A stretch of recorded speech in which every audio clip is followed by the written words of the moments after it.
This is Rising Phoenix Podcast. I'm your host, Michael Rhodes. This podcast is for men struggling with an unwanted divorce. I interview experts on divorce, mental health, and I provide insights gained from my own divorce journey. You are not alone. Join me. Joining me today is Mr. Ron Platt. Ron, let's just jump right into this. Want to tell us a little bit about yourself and your organization? Yeah, thank you for having me on today. I am the co-founder and CEO of the National Association for Single and Divorced Families.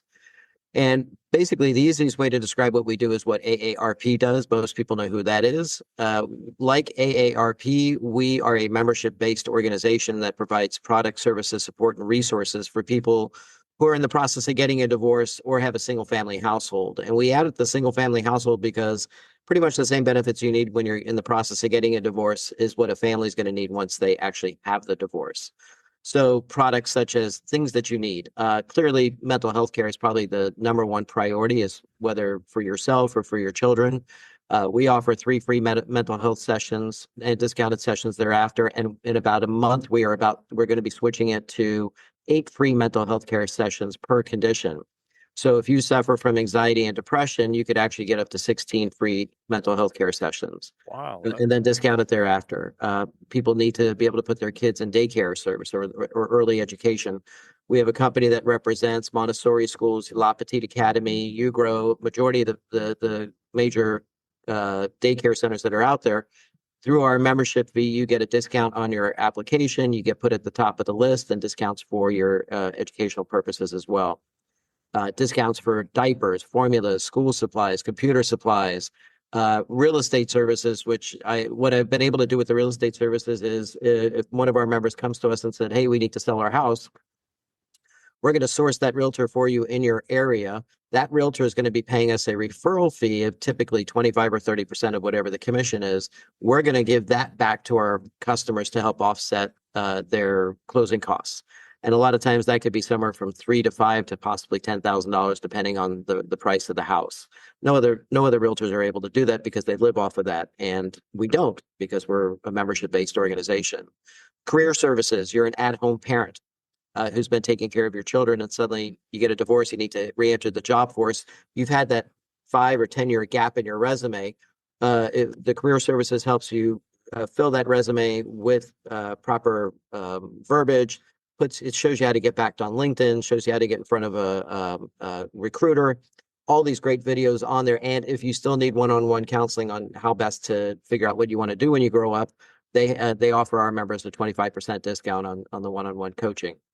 So, I mean, I call it what I call it is the Costco effect. The more members we have, the greater our product, services, and discounts get. So we eventually want to be able to go to like a company like CarMax or AutoNation and say, hey, our members need cars. Can you give us a discount?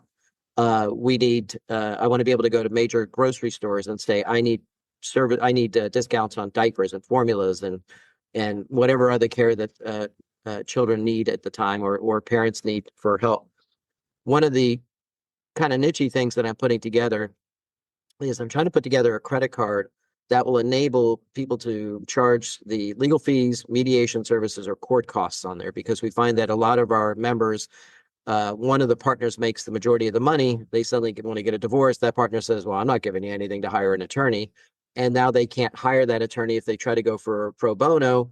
The pro bono nonprofit looks to see what both of them make. And usually that's too much. So they can't offer them free services. So that person gets stuck having to go to a friend to ask for the money. We want to fill that type of gap. So that's just one of the things. Our biggest product on the market right now is a product called Support Insured. It is the only insurance product on the market that guarantees child support and alimony payments. If the payer dies, becomes disabled, involuntarily loses their job, so they've been downsized, they've had to close the company, or if you're an entrepreneur and you have your own business and have to declare business bankruptcy, we'll continue making those child support and alimony payments for up to a year. This is huge. We don't look at deadbeat parents. I don't want that. Yeah. But if you legitimately have a disability, lose your job because of downsizing, or have to close your own business, or die, of course, then we'll continue making those payments. It's usually enough time to help those people get back on their feet. Holy shit. Yeah. I didn't Forgive me for being lazy and ignorant. I had no idea that this is why. I saw the website and I was like, Yeah. okay, it's a legit thing. But I'll be honest with you, I didn't dive in. I was more concerned with the some of the questions that were suggested, and I was like, okay, Sure. there's some stuff to mine here. But holy Yeah. shit. Okay, so remember when I said before we hit the record button, rabbit holes. There you go. I'm How good the at those. hell?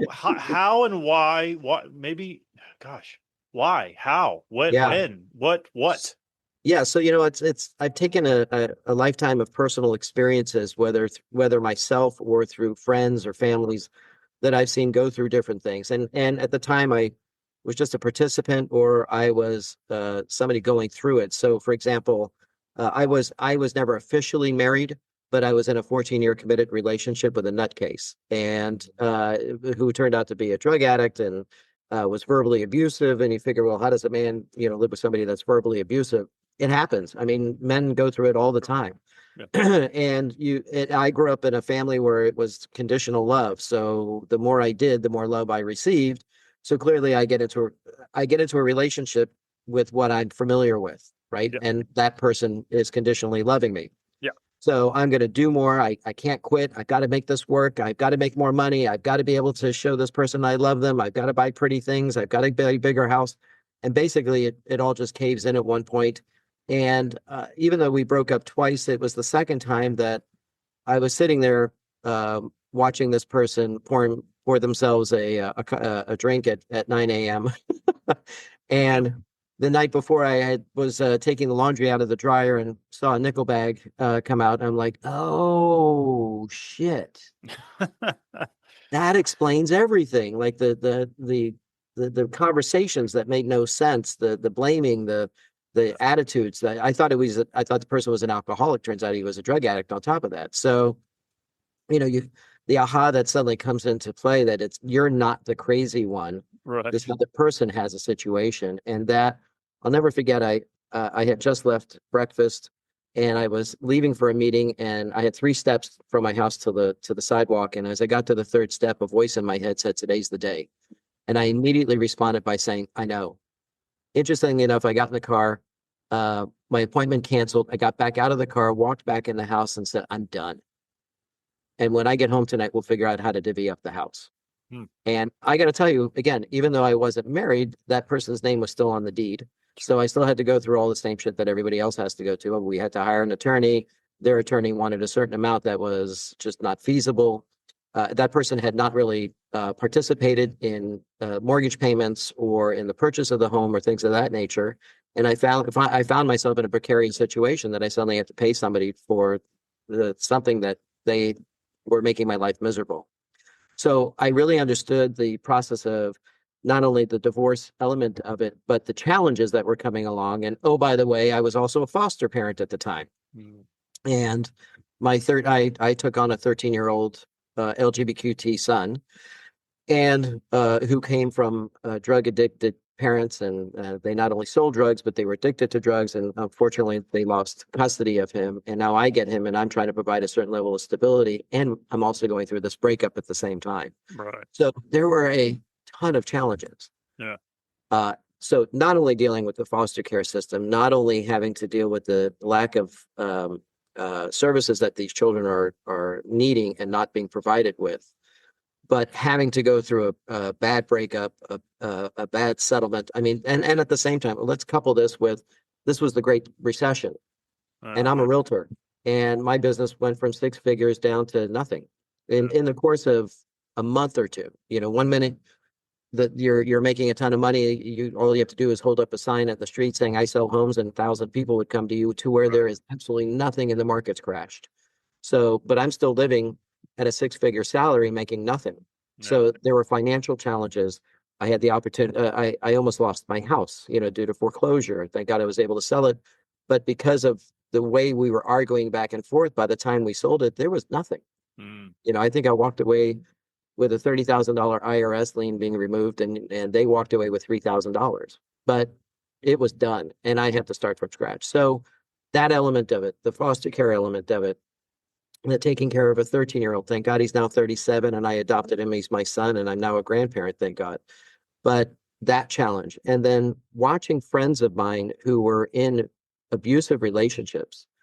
My former business partner, who was living with an abusive husband, and she had to leave with her baby under her arm in a doggy door because he locked the doors at night, and watching them going to court with her as not only as a friend but a supporter, watching this guy who was very wealthy put her through the ringer for almost 10 years until the daughter finally turned 16, called the police and said, I don't want to go with him. And that finally ended it, but the courts never decided. Yeah. Or reverse on the man side. I had a police officer friend of ours whose wife was a crazy lunatic who was abusing the children. And he kept going to the court saying, I not only do I want a divorce, I want my children. Yeah. And every time it would get to a point, she would call and say, well, he's abusing me. So of course, if you're a police Right. officer, there's a whole thing that has to be taken. And that, of course, delayed. Of course, he wasn't abusing her. That was what she was doing. Meanwhile, the children are the ones that are being abused and having to go through this whole situation because the family courts are taking too long to make these decisions. So I saw, well, we got to take care of that situation. I want to be able to have a platform where I could advocate for children, where I could advocate for change, where I could help people in this transition to make it easier and to be able to give back as much as, I'm in a great position now. I'm with my soulmate. I've been in a fantastic relationship for 15 years, and there was a process that I went through, and I'm sure we'll discuss it. No. But there is light at the end of the tunnel, and there's a huge learning curve in the middle. And as I like to say, if you're gonna live life through complacency, you don't learn anything. It's through the challenges that cause you to make the biggest changes in your life. And if you do it right, the outcome is it's good. And that's kind of what I want to relay, and that's how I'm doing it through the association. Well, man, I'm a bit speechless. I'm taken back. I think anyone that tries to help those in need is a special person. Like it's yeah. I'm a bit speechless because I don't think I've ever seen anyone besides myself maybe attack something like this in that kind of a way. Like this is your purpose and this is your passion, and that's my passion. Yeah, for sure. It's very, very, I don't have the words admirable, obviously. It's just fucking awesome. That's what I'm going to go with. I appreciate that. Thank you. Yeah, you're welcome. So you've dealt in this space for a little while now, so you obviously have some insight. So I want to sort of talk about some of I don't know if we could. I don't know how good of a segue this is going to feel because I don't. Go for it. Well, I don't want to take away from the work because it is amazing. But what you've done is going to give you some insight to some of these things that I want to cover. So, obviously, when it's as we talked about in the beginning, sort of my perspective has always been obviously for various obvious reasons. I'm a man, and so my perspective and the work that I do is with other men. Mm-hmm. And so I see their perspective more than the other side. Although, like I said earlier, I do have female listeners. I do hear from them from time to time as well. Mm-hmm. But in terms of like common mistakes that you see, particularly men, I want to focus on them. We can cover women too. But when the bomb is dropped, when it's not, and if we can get as specific as we can, if not, generalities are fine. They happen all the time. But for men that don't want this, the bomb is dropped on them. What are some of the common mistakes that you see them make during that first initial, we'll say maybe 6 months? Yeah. So I think for men, we don't like to show emotion. So the way we show it is through anger, or we feel like, wow, this, like I guess, my dad is a good example of that. My dad was old school. He's like, I supported your mother. I paid for the roof over your head. I fed you guys. I blah, blah, blah, the whole masculine male thing. And when my mother came to him and said, I want a divorce, he was like, what? Right. Meanwhile, the marriage was shitty. They both knew they needed a divorce. But the fact that my mother approached him and said, I want a divorce, blew his ego. Yeah. He was that the king in the house and the main supporter. So I think at first men are, if they had no clue, then clearly that's a time for you to self-reflect. Like, what was I doing? Was I becoming too complacent? Was I, share with me what I was doing wrong if you're that open-minded. But I think most men immediately go into, how could she do that to me? Or how could they do that to me? And become very defensive. And then want to get back at them by making it more painful, or it's a totally personal thing. Yeah. And Yeah. of course it's going to be, because again, unless you knew that the relationship and the marriage was volatile, you're going to be shocked, especially if, God forbid, they had an affair, or Right. you come home and he or she's in bed with somebody else. You're like, oh, Right. yeah, you have a right to be pissed. But Yeah. how do you handle that challenge at that time, Yeah. especially with children involved? Yeah. I mean, it's like it's like I wrote a book and you're reading from it. I was very angry, Yeah. very angry. I mean, I would have said at the time, like, yeah, we had problems, and I still feel that way in some ways. I still don't see anyone's life. It's been 6 years. I don't see anyone's life drastically improved, due to her actions. Now, I have grown in many, many ways. Mhm. We are cordial. I'm not a dick anymore, generally. um, so, but I lived that. Like I was mad, and I Yeah. think when you're obviously so. I love the science of it, right? Because if you're in fight, right, then you're not in your prefrontal cortex, so you're not going to make logical sound decisions, right? You're going to Right. do some dumb shit because of anger, and I certainly did that. Um, it took a long time. I don't know how long, but I mean, it felt like a long time to get over that. But some of the things that happen reinforce the anger. So, and it's easy. It's all about mindset and choices and all that kind of stuff. But it's easy to focus in on things like I don't get to see my kids as much anymore, and sometimes that still chaps my ass. So, how do you, when guys have this, and I'm sure again, women. Obviously, again, I've heard from women there. It's not always the women that are leaving; it's the majority statistically.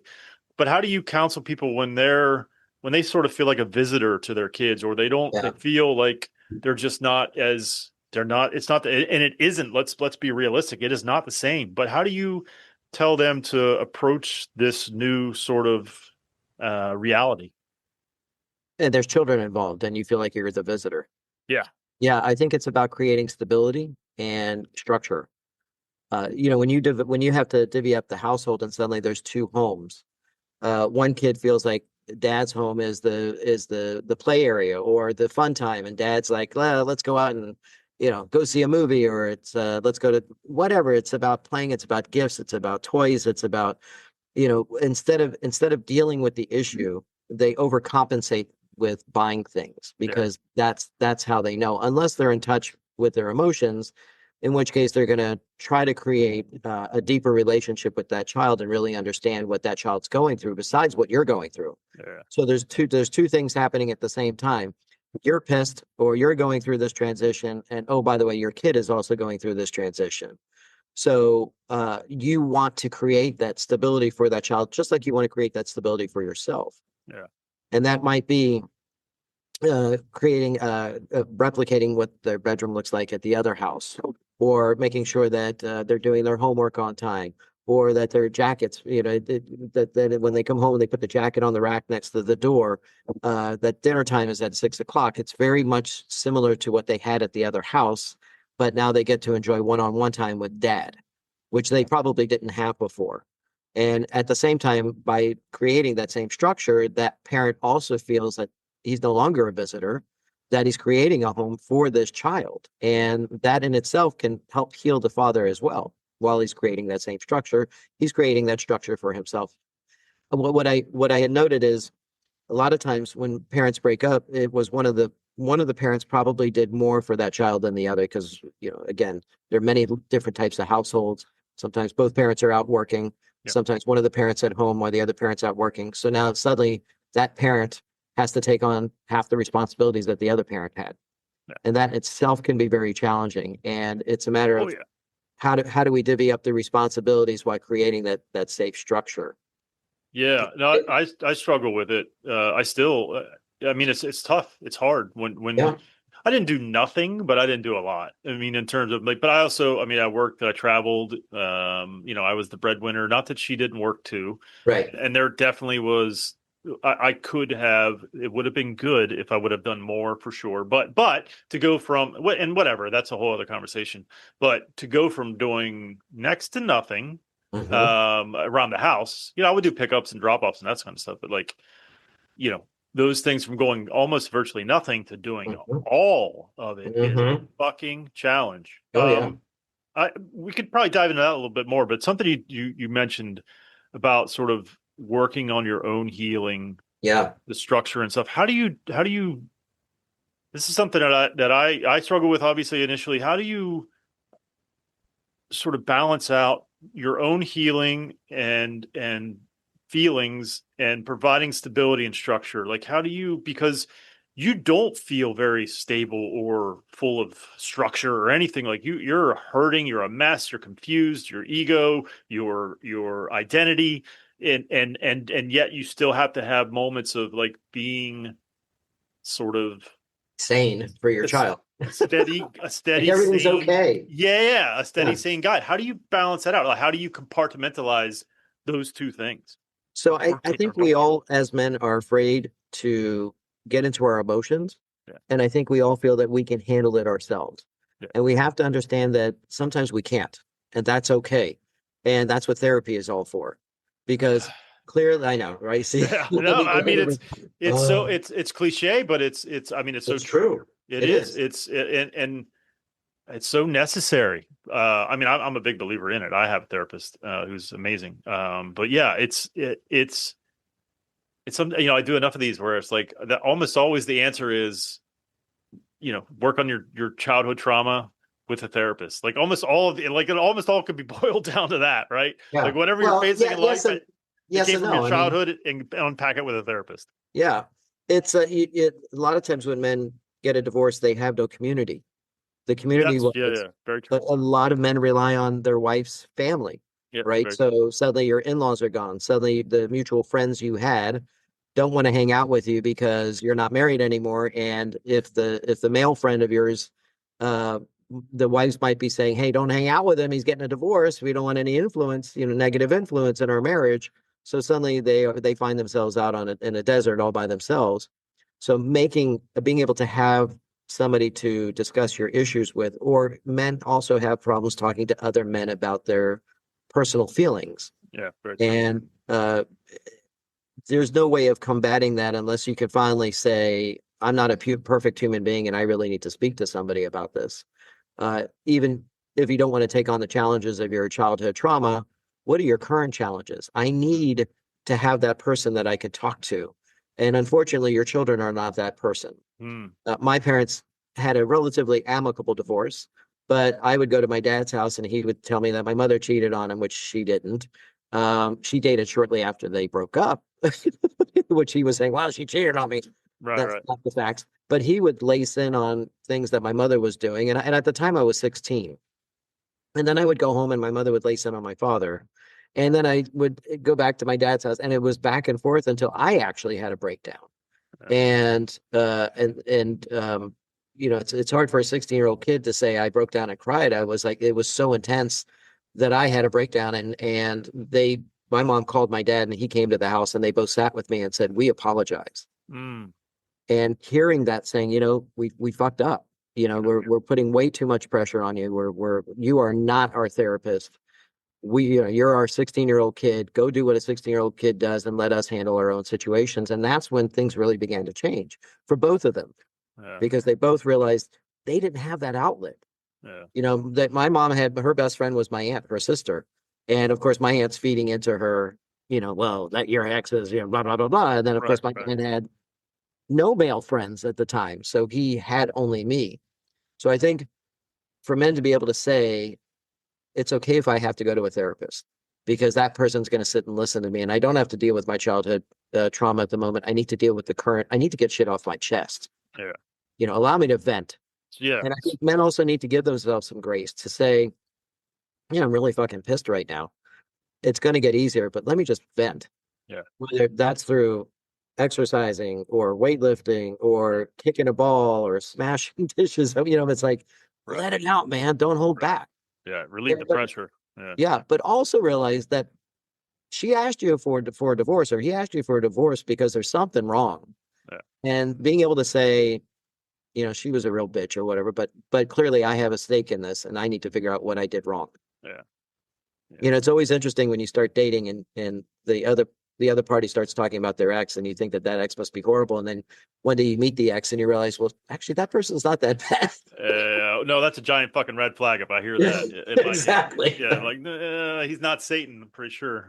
Exactly. So what was the reason for the divorce? And there's always two sides, and you need to figure out what your side of the equation caused that uh, that fighting in your marriage, or that discourse in your marriage. So I Yes. think to your question, being able to admit you don't have all the answers, you're really pissed, I need to get it off my chest, Yeah.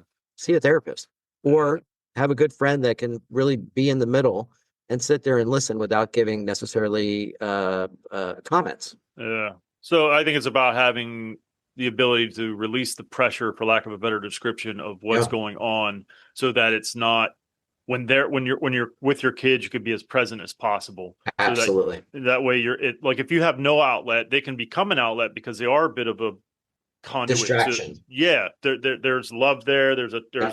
there's affection, there's a vulnerability, right, that you could easily slip into and talk about how how tough it is, and there's nothing wrong with that, I don't think, but like you can't let them be your therapist. That's just not No, fucking fair.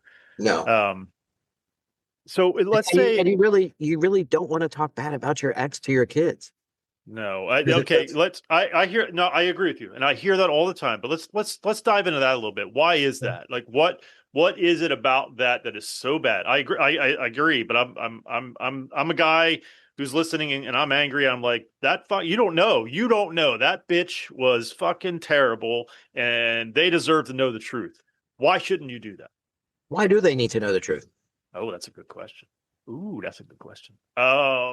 They're kids. Oh, because they don't have an outlet. I'm going to guess because these men don't have that outlet that we just talked about, and Yeah, so that's their outlet. That's yeah, their attempt at validation for their pain. That your mom is terrible, and yeah, because she hurt me so bad because she's terrible. yeah. But yeah, I mean, obviously that's stupid. Selfish. Yeah, selfish. It's For sure. completely selfish. So what I learned in therapy, I was sitting with my therapist one time, and they said, what was it like as a teenager? I said, well, at the age of 14, I got a job because my dad wasn't doing well financially. I mean, we had food on the table and the rent was being paid, but financially, I knew they were struggling. So I went out and got a job at 14. My sister, who's 5 years younger than me, started at 14 as well. And it was just something we did, and we paid for our own clothes. And by the way, I'm not opposed to any of this. I think Right. it really builds that additional structure and really shows kids what it's like out in the real world, whether it's good or bad. And the things you're going to learn when you have a job, you'll never learn in the house or the people you meet. So it's not a bad thing. But I realized that, I had a job at 14. Um, I had a ton of responsibilities at the house. I was on the swim team in high school. I was part of a youth group, a Jewish youth group that I was very much involved with. I don't know how I got my homework done, but I also realized that I was the therapist to my parents at many times. Yeah. And what the therapist made me realize is that I was parenting my parents, and I was becoming an adult and not allowing myself to be a kid, Yeah. to have those experiences that I guess a normal child should have, Right. Right. because I had to become a parent.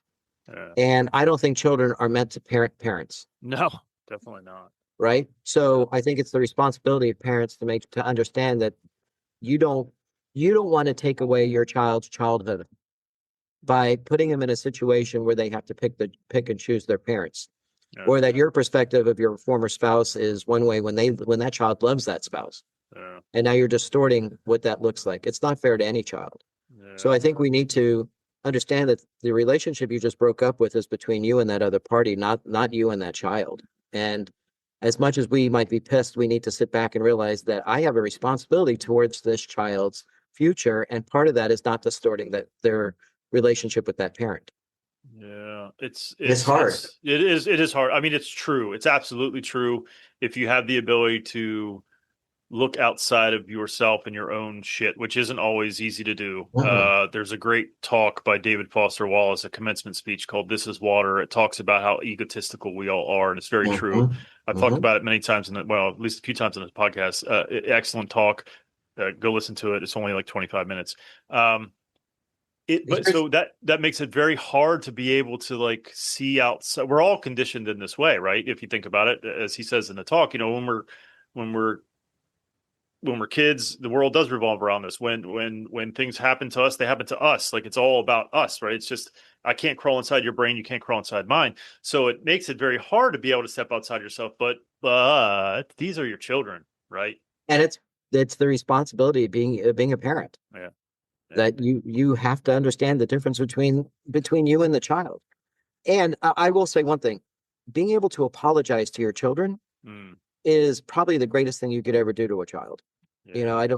I look back at my childhood, and you try to hold your parents responsible for a lot of things. Like, why didn't you know better? Like, you literally saw somebody else doing it, then you did it to us. Why didn't you know better? And my parents' response was, well, I don't remember. Yeah. Or it never happened. Oh yeah. Or we didn't know any better. Yes, that's just the way it was back then. That's what right, just the way it was. Everybody was doing it. I mean, everybody was beating the shit out of their kids back then. And I mean, from my perspective, my aunt and uncle beat the shit out of their kids, so my parents beat the shit out of us. Yeah. So it's like, but what would have worked, which would really have been nice, is what? We fucked up. Yeah. And we're really sorry. And that's not the way we should handle it. We should have done better. We should have known better. Yeah. And I really apologize. And it's interesting. I was in therapy, and I said to my son, when he came to me and said, I want you to adopt me. And at the time he was doing drugs and making bad decisions. And I said to him, when you love yourself as much as I love you, we'll talk about adoption. And he was already 17 years old. Wow. And when I talked to my therapist about that, he said, that's called conditional love. And I thought, oh, shit. Right. Yeah. And I called my son after that, and I said, do you remember? Now he's 37 years old. And I called him. I said, do you remember when you were 17 and you wanted me to adopt you? And I said what I said. And he goes, oh, I do. And I said, so I just realized that was conditional love. And I raised you with unconditional love. And I realized that was, as much as I meant what I said, it was the wrong way to say it. And I don't want you to ever think that I love you conditionally. And I want to apologize. And he got really quiet. And he said, wow, Dad, that you have no idea what that means to me. Because I'm trying to raise my daughter on unconditional love. And I realize that I make mistakes, and I probably need to turn around and apologize to her. And she's only 6 years old. And I'm like, it really changes the kid's outlook on, because, we're not perfect parents. No, not. There was no manual when a child pops out that says, here's a perfect parent manual. And you're like, okay, I'm going to follow it to the T and I'll have a perfect child. They always say, plan, set aside money for education and set aside money for therapy, because you're going to do something to screw them up. Right. So you do your best, but being able to say during that time of your divorce, if you say things against your partner, your former partner, and you see that your child's affected by it, bend down, get at their level, look them straight in the eye and say, I'm a human being. I'm going to make mistakes sometimes. I shouldn't have spoken that way about your mother or your father. I want to apologize for that. Do you understand what I'm saying, and how can we make it better? And let that child respond. Don't put words in that child's mouth. Let that child respond back to you. Yeah. So I think to some extent that can be very healing on behalf of a parent to a child. Well, I completely agree. I never got that. I'll never get that. So I want to shift a little bit. So let's say you're listening to this and you're like, man, I'm doing some of these things I don't want to. I want to be a better parent. I want to be a better father. I want to be a better person. Maybe we can cover a couple of things. Like, what are some things that could start changing? Like what's something that you'd be like, okay, if you want to have a more safe home, whatever that means, or a more comforting home, whatever that means, like what are some of the things that you can do to sort of turn it all around? When I got my kid, he came from a dysfunctional a lot of different dysfunctional homes, so I can't give you the perspective of what a normal 13-year-old would go through. What I can tell you is what I'm doing with my granddaughter. So, because she's coming from a dysfunctional family, my son married his husband, and you have two people that didn't have really great childhoods.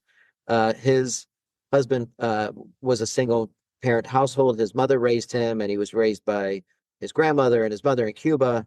So he was dotted upon, like everything was given to him, and he didn't have to cook. He didn't have to do his laundry. He didn't have to do anything. He just had to go to school. He became a doctor because that he knew would make his mother proud, not necessarily what he wanted to do. So, I mean, he really didn't have a lot of direction on parenting from a two-parent household. And then you have my son that comes from drug-addicted parents. I get him at 13. I'm trying to show him how to, what a good parent looks like as best I can. So now you take these two people and you put them together Right. and you bring in a baby and they have no parenting skills whatsoever. Right. And they live in chaos. Yeah. So and as a grandparent, it's really hard to tell your kids what to do. Like, you're not doing that right. Try this. Cause Right. you can only imagine if your grandparents did that to your parents, right?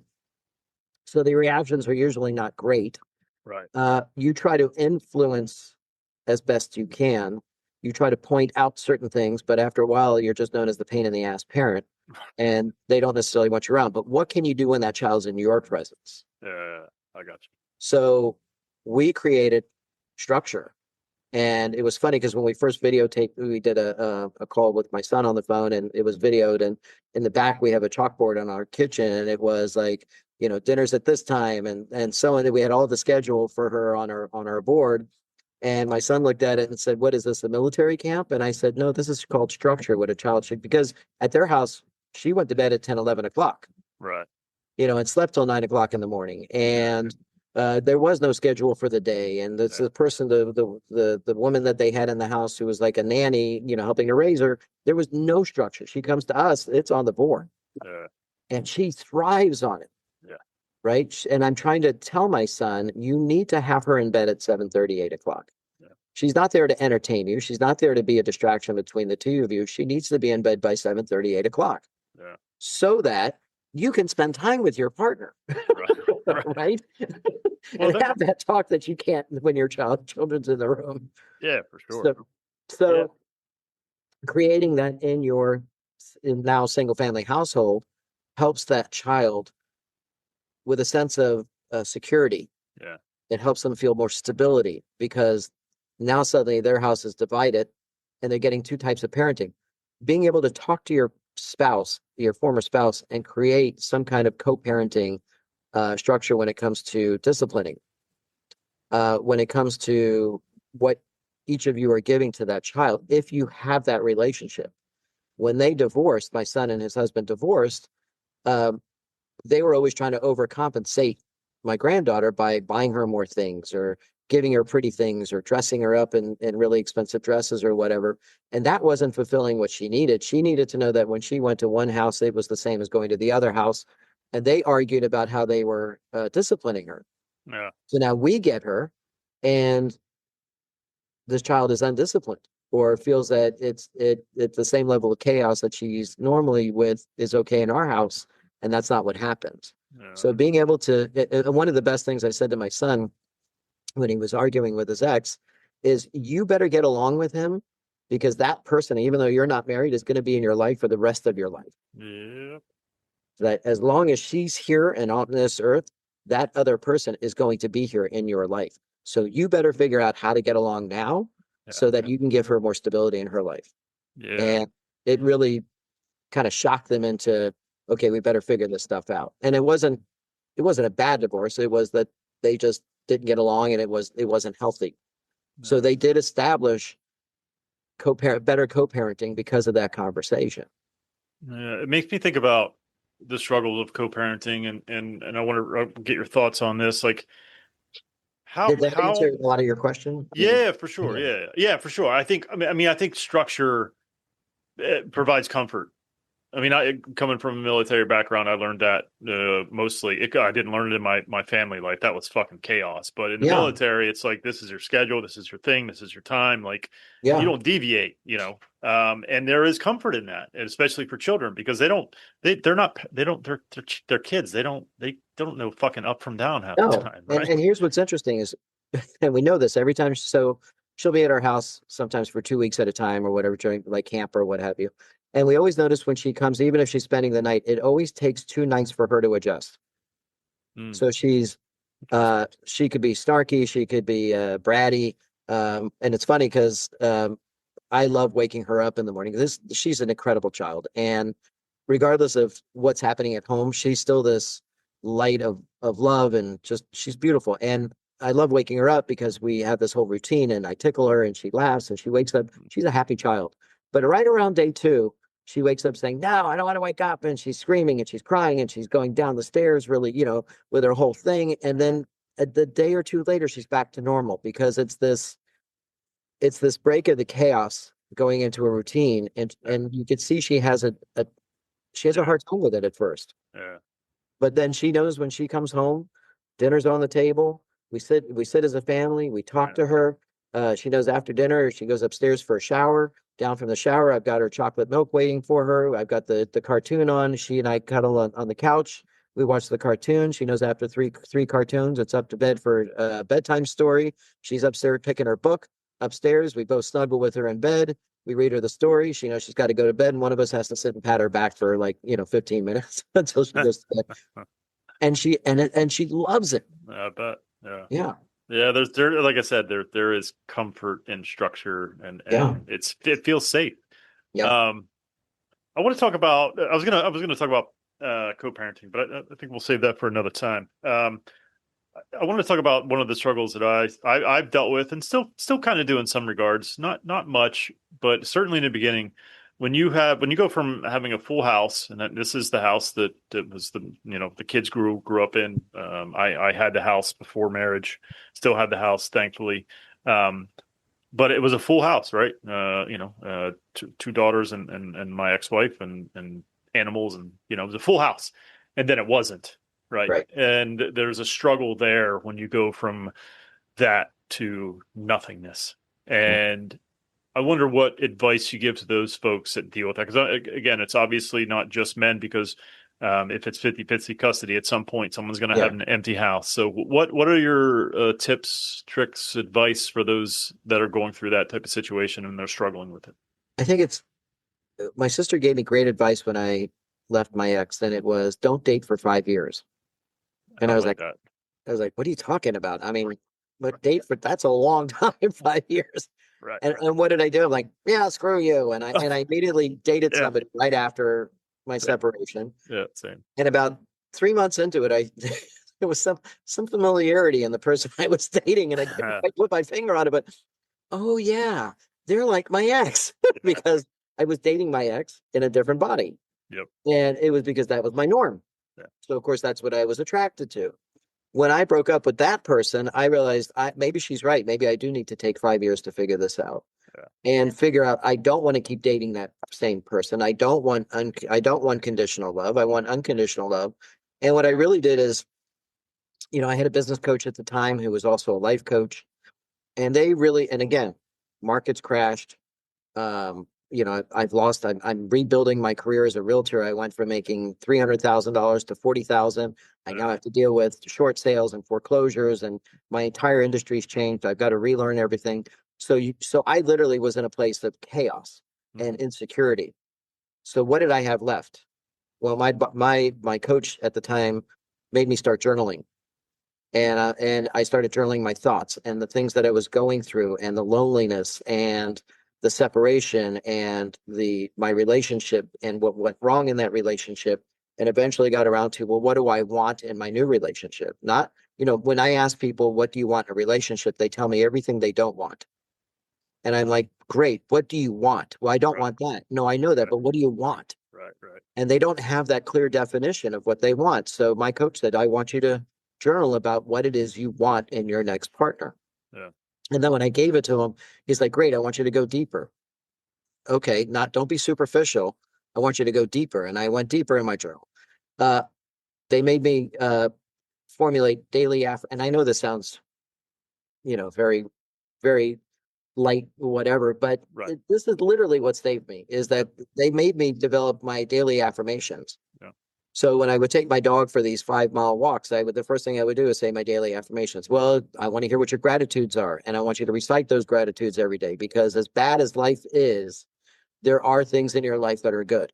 100%. And I had to figure that out. So I had my health. I had my dog, my pit bull who I adored. I had a roof over my head. I was eating. I wasn't eating well, but I was eating, and uh I was on this walk. I mean, I got out of bed this morning and I went on a 5 mile walk, which got my day started. And it was these slow gratitude things that I was able to build upon. It was my daily affirmations about what it is I wanted to accomplish. It was my being able to, they made me, well, of course, he was doing this before the crash. What are my goal sets? It's one thing to establish your goals and keep them in your head. It's another thing to put them on paper, hand them to somebody to hold you accountable, put it on your bedside so that you read it before you go to bed and when you wake up, what those goals are that you've set for yourself. And that accountability actually helps you to accomplish those goals. So mine was make $60,000 before the end of the year. Figure out how to do these short sales and become a foreclosure specialist. Be able to pick up the phone, deal with the credit card companies that were calling for payments and you couldn't afford, and being able to, and having the cojones, the balls to say, I can't deal with it at the moment. I will pay you off eventually. Right. And really start making those, I remember, I'm going to go back a minute. When I was living in the house, my ex, who was not contributing, decided they wanted to run the air conditioner 24/7. And I come home and it's 65 degrees in my house and I have a 3,500 square foot home. Oof. And I get the electric bill for $500 and Florida Power and Light says, well, your bill's gone up. So now we need a bigger deposit. So not only can I not afford the $500 bill, I can't afford the extra $500 deposit because I have no fucking money. Right. So, and because I bounced the check to them twice, they have to go down and pay cash for it. And they don't have a nice place for me to go. I have to go to the not great neighborhood with the bars on the windows in my car, get out. I'm a realtor. I'm hoping nobody sees me doing this, right? And pay the bill. So there were a lot of challenges that made me very humble at the time that I also needed to be humbled. Because I was living at I was very arrogant at that point and I needed to be humbled, and the universe or God was insistent on showing me that you're not only are we going to make you humble, we're going to make you transition to a whole other lifestyle. So when you asked me what helped, it was having somebody hold me accountable to helping me get back on my feet, whether that is a best friend, a coach, or whoever that might be. I consistently wrote down my goals, whether they were 30-day goals or 1-year goals, and held myself accountable and had somebody hold me accountable. I realized that there is good things happening in my life, even though I'm being challenged like crazy. There are good things that I have to create affirmations to make sure that I'm achieving what it is that I want. And I will tell you that between the journaling, between those things, that gave me a foundation to start again. And I went from a 3,500 square foot house to a 450 square foot studio apartment, and I was never happier. Right? It really was. All I needed was this 450 square feet that enabled me to get back on my feet. So that's how I had to restart. And because I had clarity about what it is that I wanted in my next relationship, I would only go out with people that met that criteria. And a friend of mine said, when I finally decided, okay, I'm ready for a relationship, I had a good friend that says, well, you need to interview that person now without them knowing you're interviewing them. Right. That's right? tricky, but it's well, necessary. It is. But when you're really clear on what you want, you know what questions to ask when you sit down. So my dating became different. I'd go out and I'd be across from the person. I'd say, so tell me about yourself. And they'd be like, blah, blah, blah, blah, blah, blah, blah, blah, blah. And if they didn't say, okay, enough about me, tell me about you. Right. Next. Yes. Oh, 100%. Yeah. There's a few more of those, but that's definitely one of them. Yeah, for sure. And I could write a book on dates that I went on that were so ridiculous. It's funny.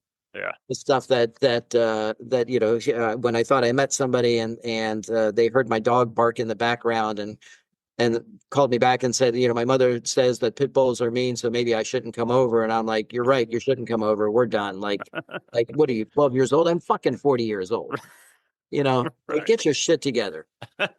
I tell my friends, if they're living in a studio apartment on South Beach, probably not the right fit at our age. No, you're probably not wrong there. So, Ron, thanks for doing this. I really appreciate it. Can you talk a little bit about the website and how can people find you and what's the best way to get in touch and all those kinds of good things? We're everywhere. So we're on YouTube, we're on Facebook, we're on Instagram, we're on TikTok, we're on LinkedIn. Our website is NASDF.org, and National Association for Single and Divorced Families, NASDF.org. On Facebook, you're going to see us under NASDF. Same thing everywhere. So YouTube, you're going to see my podcast. You're going to see information on us. You're going to see me. You're going to see me. So, talking about support insured. Pretty much everything you want to know. Our website is pretty clear. We're going to revamp the website next month because we went with a company that we thought would be able to help us continue to grow on our website. That's not happening. So we are putting on so many new resources and so many new sponsors and everything else that I got to revamp the whole thing. So as good as it looks now, it's going to look much better in the next 60 days as well. Nice. Yeah. Well, thanks for doing this again. The last question that I ask everyone is, what words of wisdom would you impart to a man just beginning his divorce journey? Just beginning or during? Just beginning. If you have children, don't forget your children are part of this process. It's not between you and your partner. It's between the three of you. Yeah. Or 4 of you, or how many kids you have. Right. You've got to be able to realize it's not that other person that's completely at fault. You're both at fault. Yeah. Be okay. Be humble. Yeah. Right. Be okay knowing that you might have made some mistakes. Realize that this person that you're about to leave is going to be in your life for the rest of your life. Even if you find somebody else to marry or be in a relationship with, you still have children. So that person is not going anywhere. Yeah. Try to make it work. Try to make it better. Once the divorce is done and assets have been divided and whatever else, let it go. Just unless this person's been a real shit to you.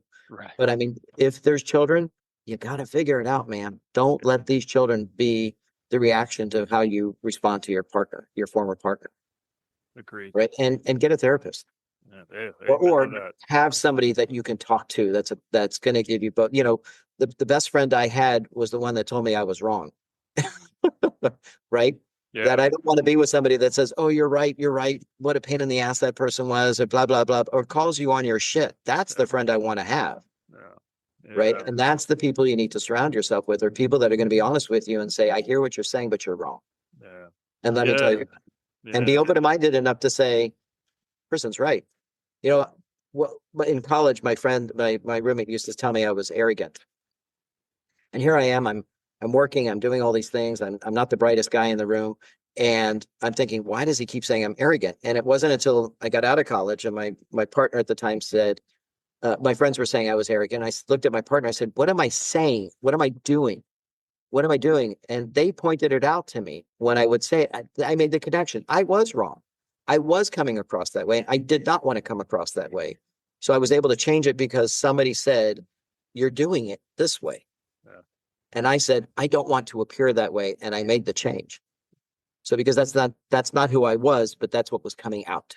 So being able to acknowledge that you are not a perfect person and that you do need to change. And that if I always like to say, get comfortable being uncomfortable. Mm-hmm.